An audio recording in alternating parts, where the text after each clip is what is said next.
Today, we take the abandoned 1965 Toyota Corona, we fix it up, and we take it for a cruise.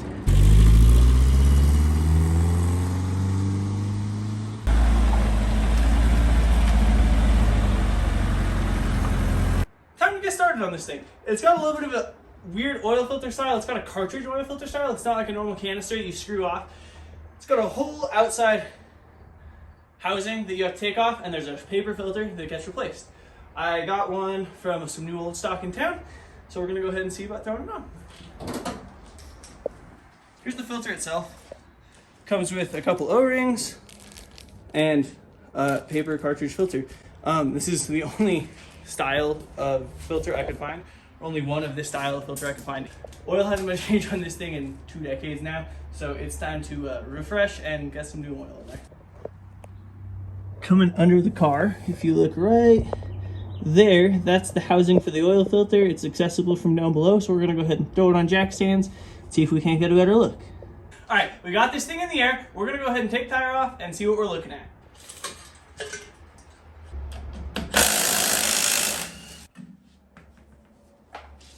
All right. Front drum brakes. Yeah, I was looking at that. I gotta love the fucking front drum brakes. They look like they need to be adjusted. So I know I said I was gonna start with an oil change, but these front brakes just need assessed real quick, so we're gonna go ahead and hop on that. It's a rabbit hole when you start working on cars like this. You take the wheel off to start an oil change, and all of a sudden you're adjusting your brakes to make sure they're good, because while you're in there, so I'm gonna get into that. Because when you hit the brakes on this thing hard, the front right and the rear left lock up first, so it sends you in a slide. It's kind of scary. I think that's probably good. I don't want to go too bad. No, I think you're good. Feels like it's possibly stripped. We'll give it a shot. Oh yeah. This one's got some burly in it. I'm glad I didn't try to do this in a driveway like I initially expected. There we go. Woo!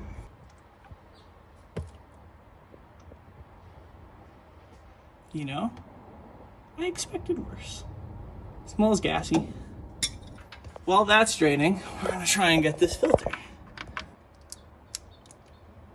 Even in the 60s, that's just good innovation from Toyota. They were trying.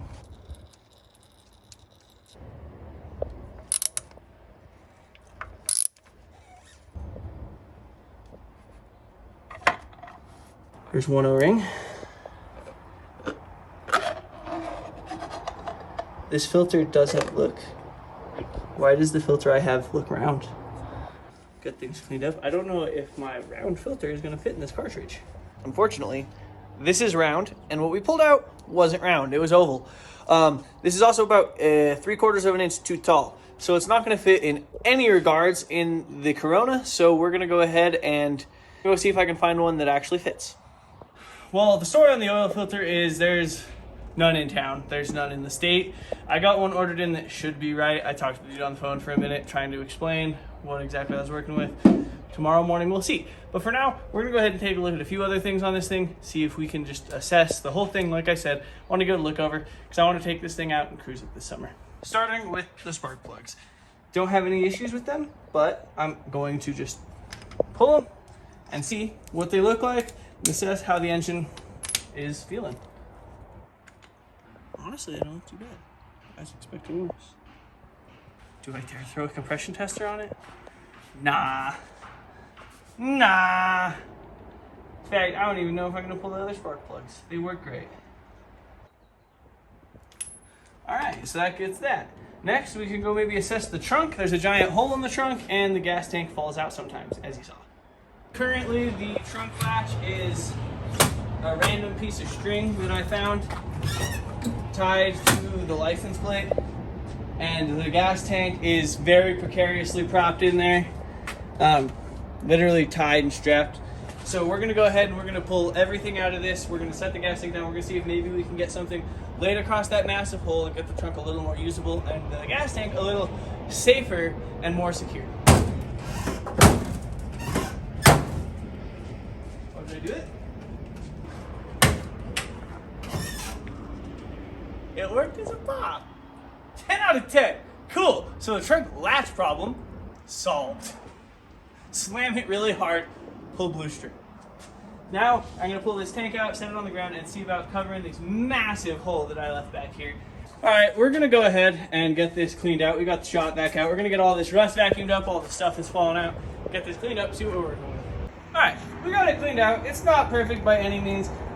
First thing I wanna do is this just looks bad. It's not like the end of the world, but I think with a hammer and about 5 minutes, I can make it look better.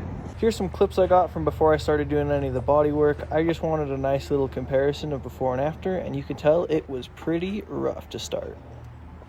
So, I'm gonna go ahead and just...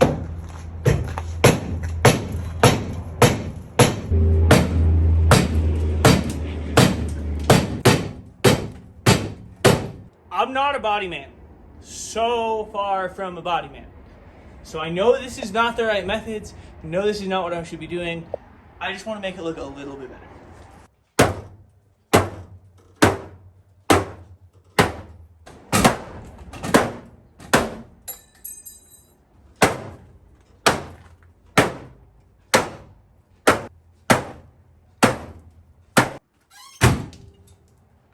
Oh my God.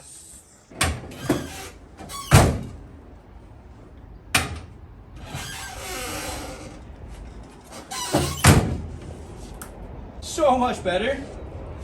Not perfect by any means.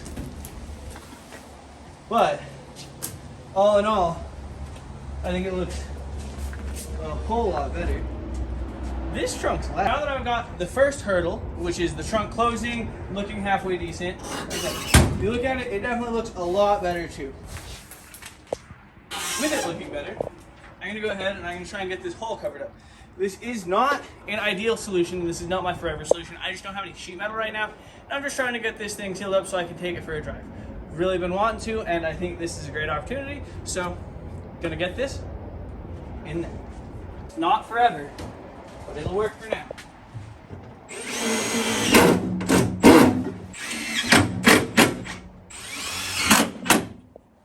It's definitely not perfect by any means, but I can go ahead and throw this tank in. Can maybe throw a strap over it, and I'm not going to worry about it flying out like it did on the first test drive. I'm going to use an actual ratchet strap to secure the tank this time.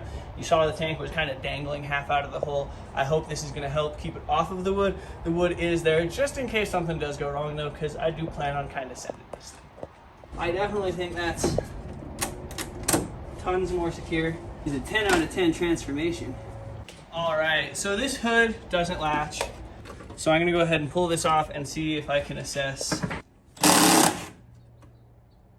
We have two holes. But it all rusted up pretty bad, as you can see. So I'm gonna see what the hood looks like just put down without this in there. I haven't been able to put it all the way down since I got it open, and we'll go from there. All the way down. So this cowl does need screwed down over there, but that looks pretty good. Looks a lot better than with it half popped like it has been. All in all, I like it. I think I'm just gonna run with no hood latch. What, it's gonna fly up the wrong way? Well, unfortunately, I couldn't get the oil filter that I needed for this thing. The oil filter that I was supposed to pick up this morning ended up being wrong. And then I spent all day calling auto parts stores, looking online, doing what I could, and none of the filters I found matched what I needed. So I went ahead and put the original filter back in. I changed the oil, and this is how we're gonna run it for now. If anyone out there knows where to find an oil filter for a 3R, let me know. Let's hit the road. So we're taking this thing up to one of the local favorites as far as a drive. It's a 10,000 foot peak. It's got about 5,000 foot of elevation, and it's a super windy road.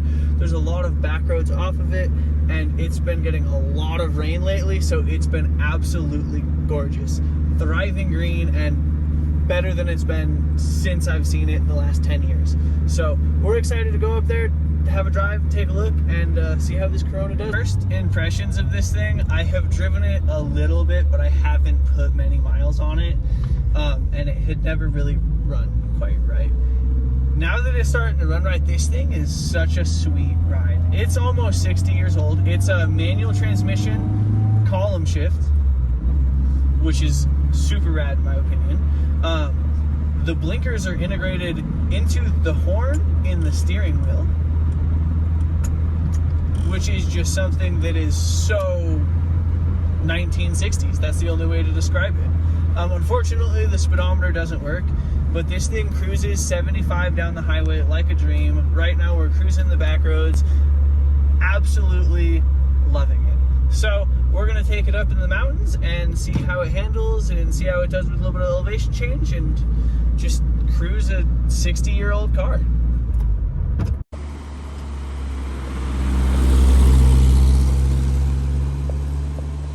This is something that's super unusual for the area. We live in like a desert.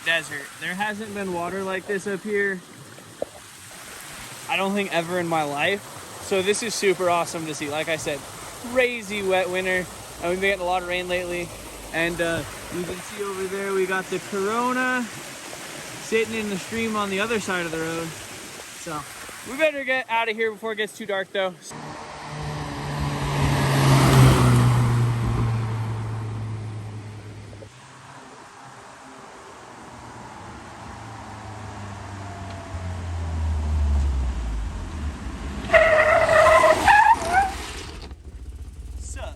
That was awesome. I'm so glad I took this thing out.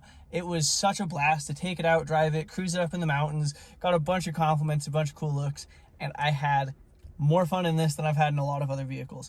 I do have more planned for this thing, and I took it out and drove it a little bit more yesterday than I let you guys see, but that's because the next video I have planned for this thing is all about driving it, doing some performance upgrades, and seeing how much we can squeeze out of this 1965 Toyota Corona.